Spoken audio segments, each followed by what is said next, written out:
사무엘상 7장 12절에서 14절 말씀.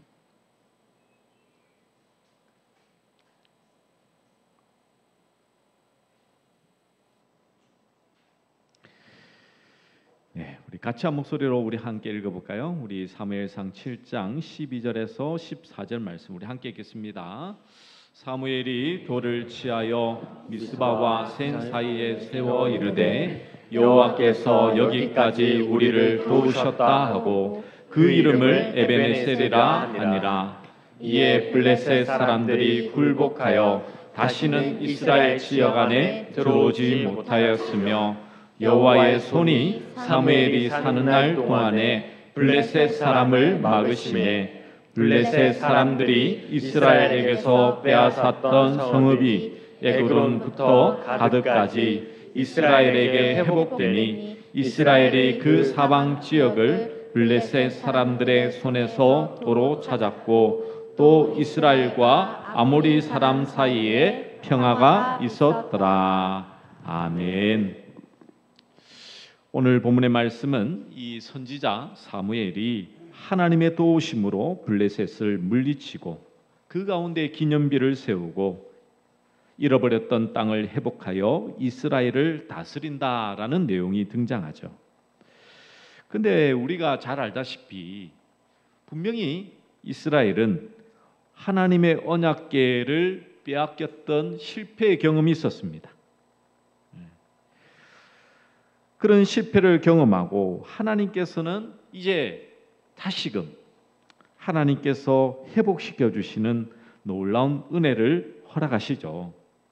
그렇다면 여기에서 하나님께서는 과연 그 언약궤가 다시 돌아오고 하나님께서 그들로 하여금 승리를 누리게 하신 여러 가정들 가운데에 분명히 하나님께서 이스라엘 백성들과 오늘 말씀을 읽고 있는 우리들에게 분명히 하시고자 하는 말씀의 내용이 있을 것입니다.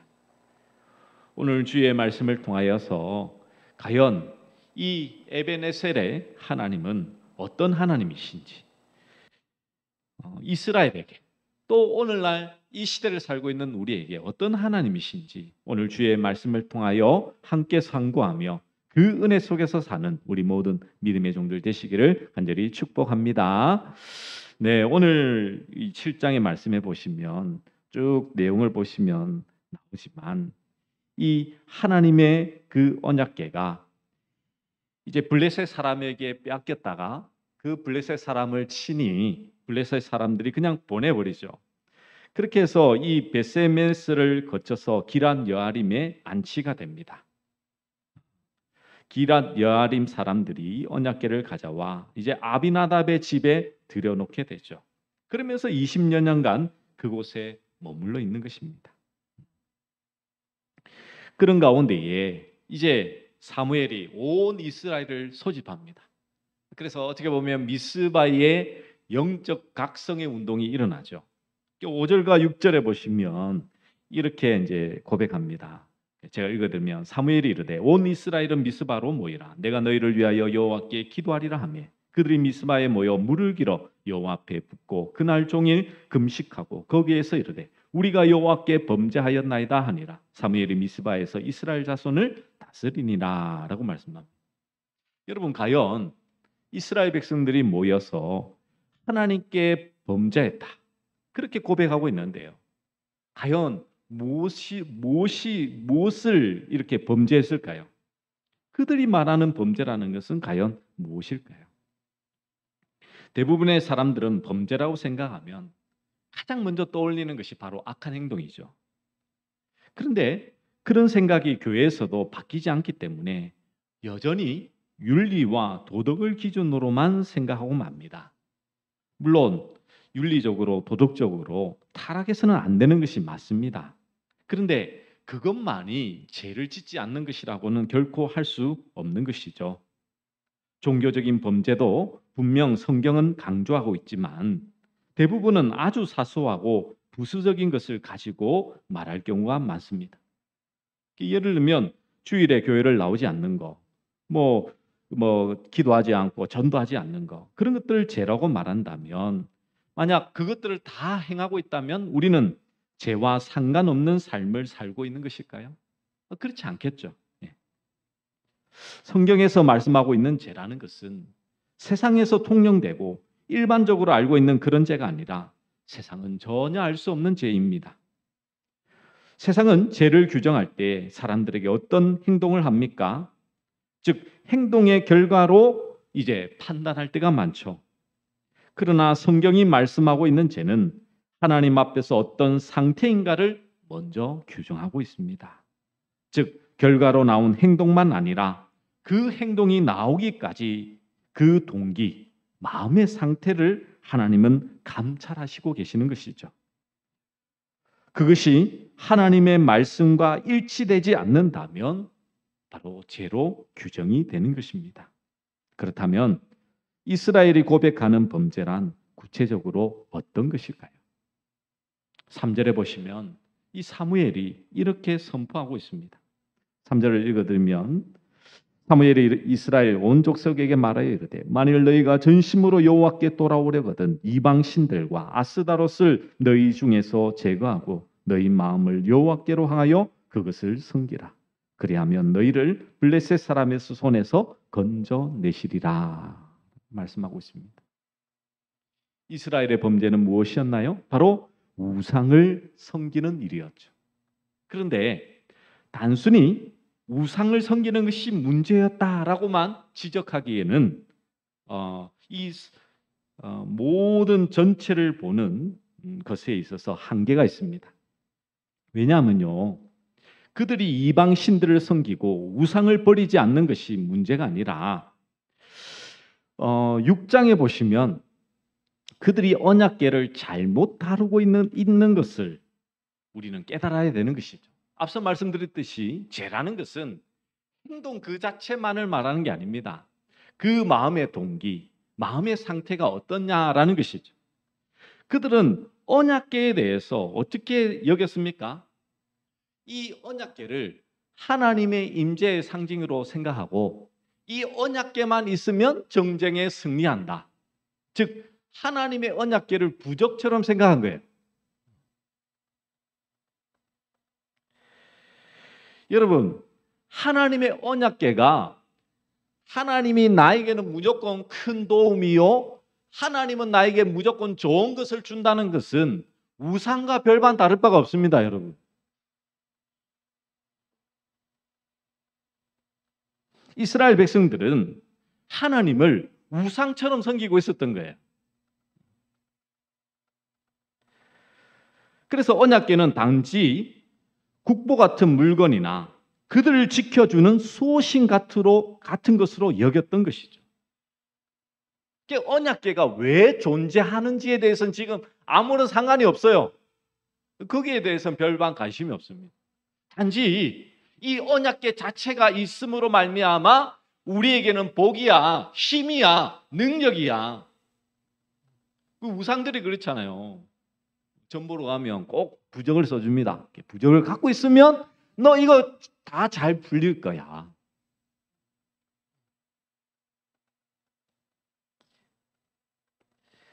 하나님의 언약궤는 그렇게 우상처럼 사람들에게 힘과 능력과 형통을 주는 게 아니었습니다, 여러분. 이 언약궤가 의미하고 상징하는 바가 무엇이었습니까? 그것은 바로 하나님께서는 죄에 대해서 심판하시고 오직 그 언약궤에 피가 뿌려질 때에만 우리 모두에게 하나님의 생명의 은혜가 주어진다라는 그 상징적인 것을 가지고 있잖아요. 이스라엘 백성들은 여기에 대해서는 전혀 관심이 없어요. 아니, 생각지 못하고 있는 것이죠. 하나님의 희생의 은혜가 그들의 마음속에 채워지지 않아서 결국 그들의 마음은 세상의 것을 갈구하고 있는 것입니다. 하나님의 것으로 마음이 채워지지 않는다면 인간의 갈망은 세상을 향할 수밖에 없는 것이죠. 애초부터 세상에 대한 갈망으로 가득한 것이 인간의 부패한 마음인데 그 마음이 하나님의 것으로 채워지지 않는다면 어떻겠습니까? 항상 세상의 것에 목말라하겠죠. 그래서 인간은 자신의 부족을 채워줄 신을 원하게 되는 것입니다. 이것이 우상인 것이죠.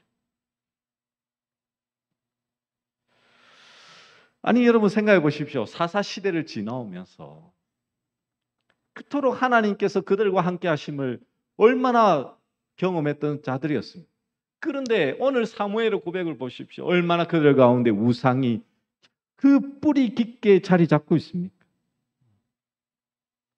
결국 우상을 섬긴다는 것은 하나님의 희생의 은혜를 보지 않는다는 것이고 여기에 하나님은 진노하시는 것이죠. 다시 말해서 그들이 우상을 섬긴 것은 하나님의 언약과 그 언약으로 일하시는 거룩하신 하나님을 제대로 알지 못했기 때문입니다.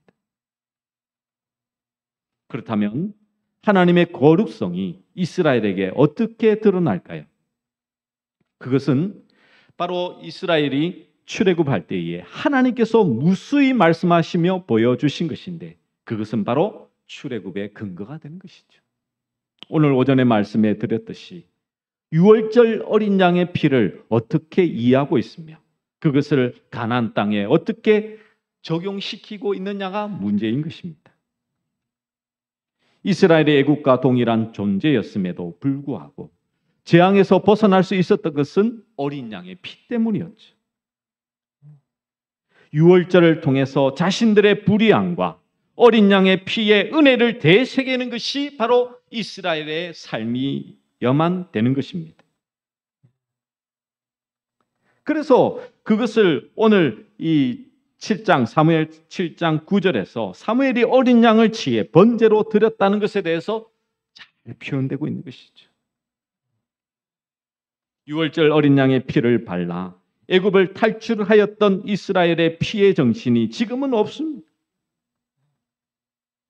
그것보다는 하나님을 부적처럼 우상을 자신의 힘으로 여기고 있는 그런 이스라엘이기에 하나님은 그들에게 회개를 촉구하고 있는 것이죠. 이스라엘의 이방 신들을 거부하고 여호와만 섬겨야 하는 것은 오직 유월절 어린 양 때문입니다. 그런데 그들이 우상을 섬긴다는 것은 하나님의 사랑과 자비, 구원의 은혜를 전혀 알지 못하고 있는 것이죠. 오늘날 이 시대도 마찬가지 아닙니까? 정말 하나님을 하나님으로 섬긴다는 것은 결코 쉬운 일이 아닙니다. 왜 그런지 아세요? 살아가는 현실이 어렵기에 하나님을 자꾸만 우리의 힘으로, 능력으로만 이해하고 받아들이려고 하는 마음이 우리의 마음속에 가득합니다. 그래서 하나님의 도우심이 없으면 우리는 하나님을 저버리는 경우가 많죠.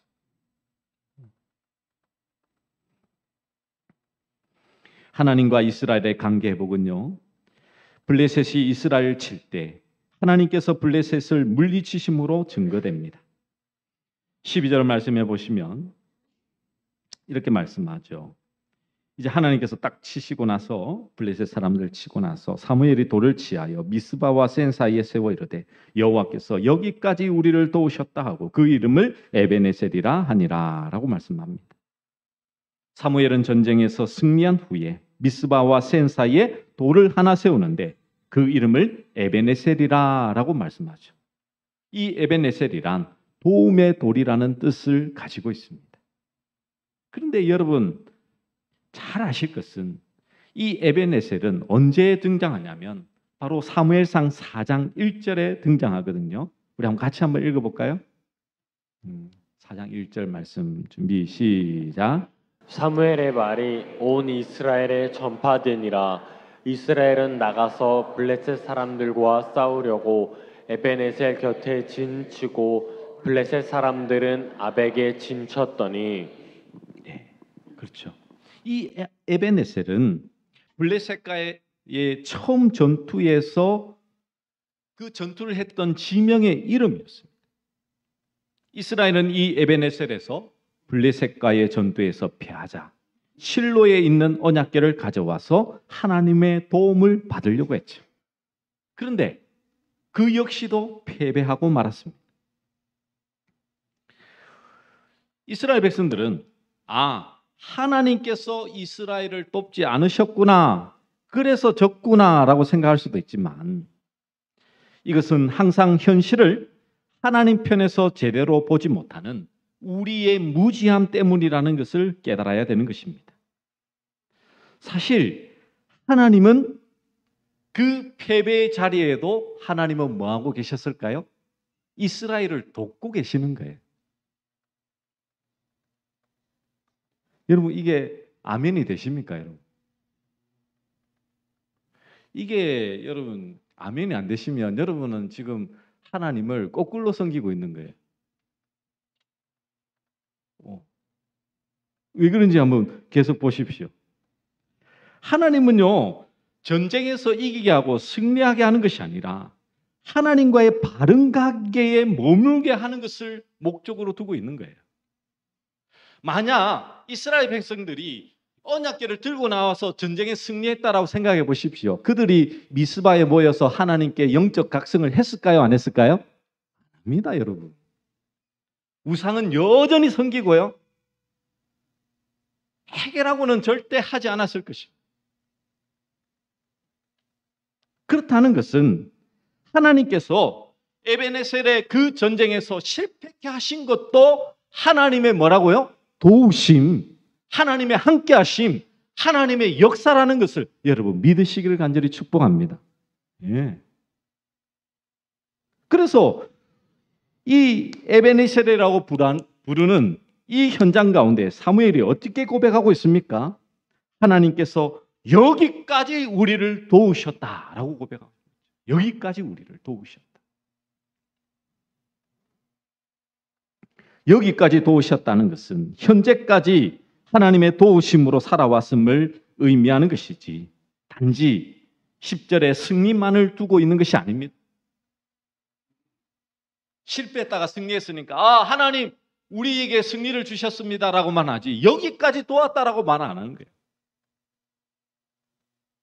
하나님께서 가나안 땅에 보내시고 사사시대를 지내게 하시면서 지금 이제 사무엘을 통하여 하나님을 통치하고 다스리는 지금까지 여기까지 모았다고요? 하나님께서 도우셨습니다. 에베네셀이라는 것은 기념비죠. 즉 하나님이 여기까지 이스라엘을 도우셨다는 기념하는 돌입니다. 그런데 이것은 단지 기념으로만 끝나는 것이 아니죠. 이 당시에는 말씀이 지금처럼 성경으로 이 성문화되어서 기록되어 있지 않았습니다. 그러다 보니 이 돌 자체가 뭐냐면 하나님의 말씀인 거예요. 보여지는 말씀. 돌을 볼 때마다 이스라엘이 여호와의 도우심 속에 살고 있음을 깨닫게 해주는 역할을 하고 있는 것이죠. 하나님의 도우심이 무엇인가를 잊지 말라는 것입니다. 이런 기념비는 에베네셀만 있는 것이 아니었죠.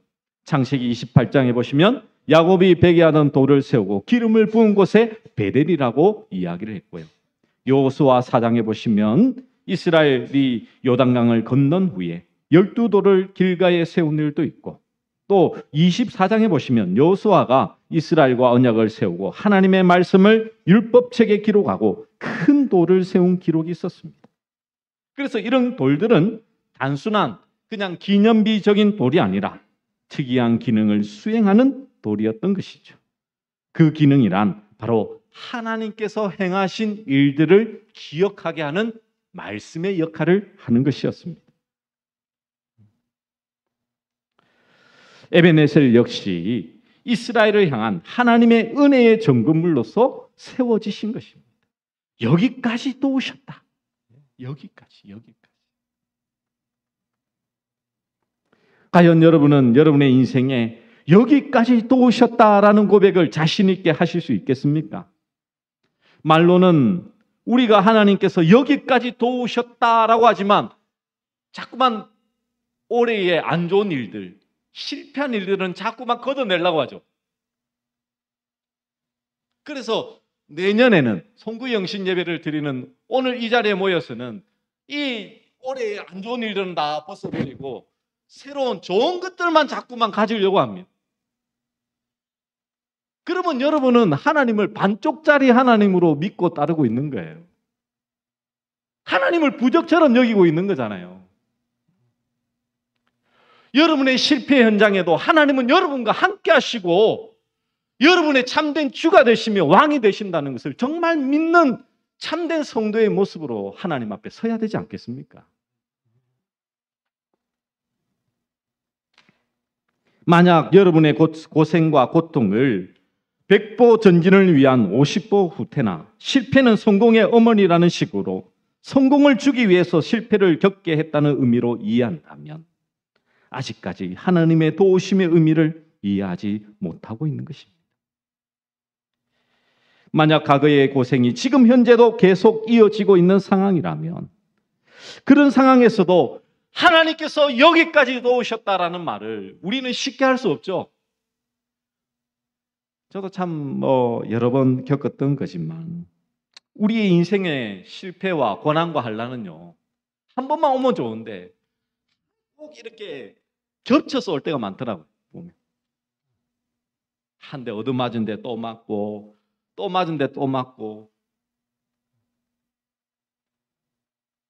그러다 보니 이게 과연 하나님의 도우심인가?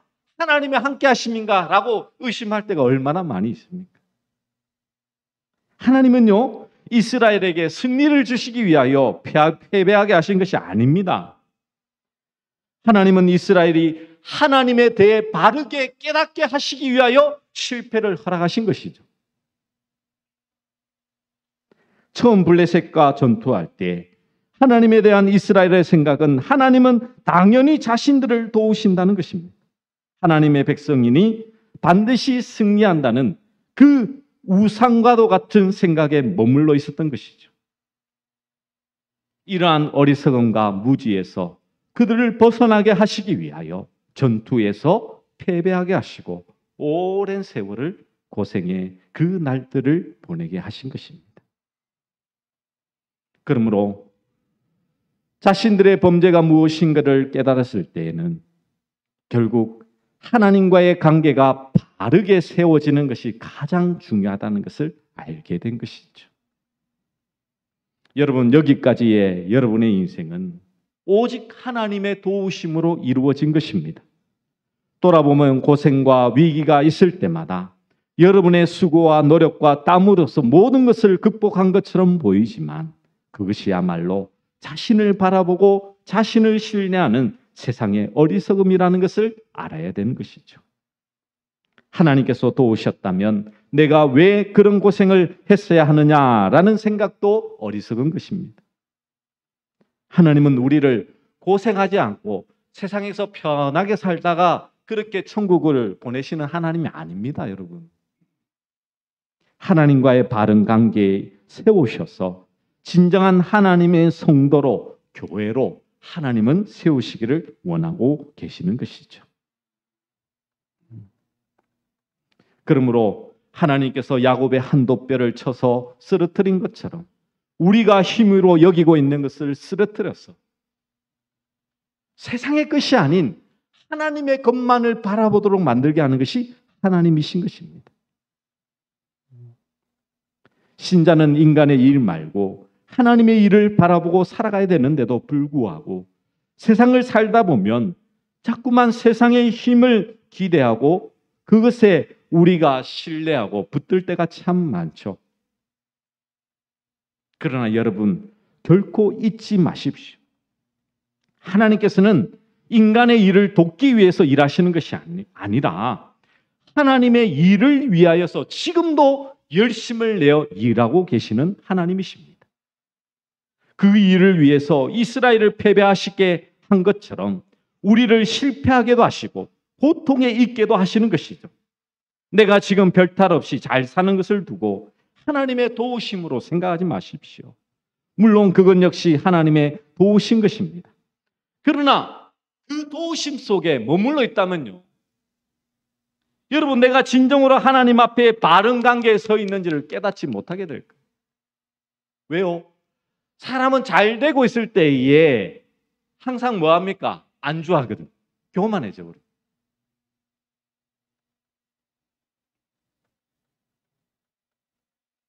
그래서 고통이요, 고난이 하나님을 만나는 통로라고 얘기하잖아요. 왜냐하면 사람은 그때서야 어떻게 하냐면 엎드리고. 참 인간의 연약성이죠. 만약 잘 사는 것이 하나님의 도우심이라면 힘들게 사는 것은 하나님의 도우심이 없다는 것이란 뜻이 될까요? 이것이 곧 블레셋에 패배할 당시 이스라엘이 가지고 있었던 사고방식이지 않습니까? 하나님은 저와 여러분을 여기까지 도우셨습니다.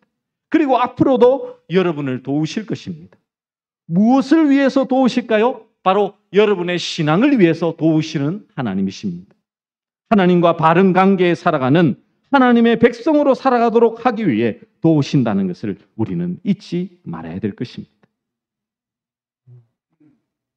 사무엘은 하나님이 도우셨다는 기념으로 돌을 세우고 에베네셀이라 불렀죠. 그러면 오늘날 우리도 막 좋은 돌을 세워놓고 하나님께서 여기까지 도우셔서 이제 교회에 막 주차장도 좀 생기고 했는데 저게 내 돌을 갖다가 멋지게 세워야지, 그렇게 해야 될까요? 거기에는 아무런 의미가 있지 않죠. 오히려 이제는 신약에 와서 이 에베네셀의 돌의 의미를 바로 사도 바울이 분명히 고백하고 있습니다. 우리 사도행전 26장 22절 말씀 우리 같이 한번 읽어볼까요? 우리 함께 있도록 하겠습니다. 시작. 하나님의 도우심을 받아 내가 오늘까지 서서 높고 낮은 사람 앞에서 증언하는 것은 선지자들과 모세가 반드시 되리라고 말한 것밖에 없으니. 아멘. 지금 이 사도 바울이 아그리빠 왕 앞에서 증언할 때 했던 말인데요. 이것을 보면 자신이 그 자리에 서서 증거하는 것은 하나님의 도우심으로 된 일이라고 말씀하고 있습니다. 즉 하나님께서 함께 하신 증거물로 자신을 그 증거물로 삼고 있는 것이죠. 이제 돌을 따로 세우실 필요가 없어요. 여러분이 복음 안에서 여러분이 에베네셀의 돌이 되는 거예요. 돌. 사람들이 여러분을 보고 누구를 보는 거예요? 하나님을 보는 거예요. 여기까지 도우신 하나님.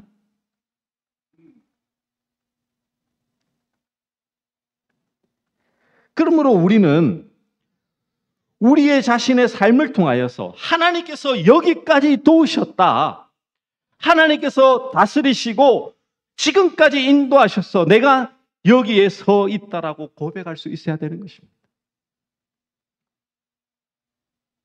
그러면 여러분은 저에게 그렇게 말을 할 수도 있습니다. 목사님, 내 삶을 보면 아무도 인정해 주지 않을 건데요.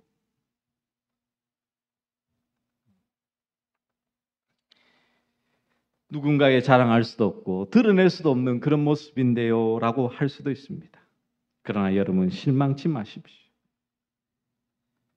하나님이 여러분과 예수 그리스도의 주로서 주를 믿음으로 하나님이 함께 하신다면 세상에서는 아무리 볼품없고 알아주지 않고 인정해주지 않더라도 영원토록 우리와 함께 하시는 하나님으로 말미암아 우리를 여기까지 인도하시는 하나님으로 우리는 고백할 수 있게 되는 것입니다. 여러분. 빌리그레암 전도 집회 때면 언제나 찬양하며 간증하는 한국인 시각장애인 성악가가 있었다고 합니다. 그 사람은 이렇게 말을 하기를, 사람들이 나를 인도할 때에 100m 앞에 무엇이 있다라고 말하지 않습니다. 단지 한 발자국 앞에 무엇이 있으니 조심하라고 합니다. 나는 다만 안내자의 그 말만 듣고 따라가면 안전하게 목적지에 도착하게 됩니다. 하나님도 나를 그렇게 인도하십니다. 라고 얘기했다고 합니다. 그렇습니다. 우리는 미래에 대해서 10년, 20년 그것을 두고 하나님 앞에 내 전체적인 계획을 하나님께 올려드리니 하나님 내 삶을 주장해 주셔서 실패 없이 정말 실수 없이 다 내 인생을 주장해 주세요라고 하실 필요 없어요. 내가 가는 그 삶의 현장에 하나님의 도우심을 구하며 나와 함께 하시는 하나님으로 말미암아 내가 실패하더라도 그것이 하나님의 도우심을 인정하고 그것이 여기까지 나를 도우신 에베네셀의 하나님이라고 고백한다면 그 사람은요, 진정한 하나님의 놀라운 역사를 하나님께 영광을 올려드릴 수 있는 자라는 사실을 여러분 잊지 마시기를 간절히 축복합니다. 그래서 여러분의 삶이 여기까지 도우시는 하나님이시라고 여러분의 입술로 정말 당당하게 모든 사람 앞에 서서 고백하시는 모든 믿음의 종들 되시기를 간절히 축복합니다. 우리 함께 말씀을 기억하며 에베네셀 하나님 찬양하도록 하겠습니다.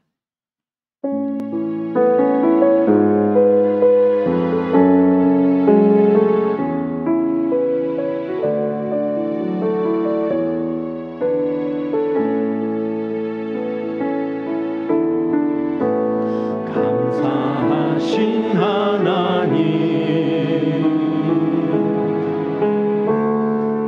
에베네셀 하나님 살아계신 하나님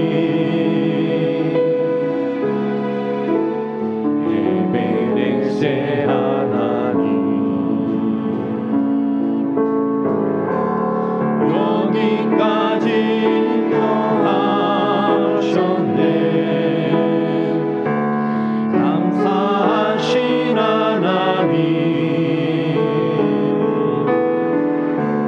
여기까지 인도하셨네 살아계신 하나님 감사하신 하나님 에베네셀 하나님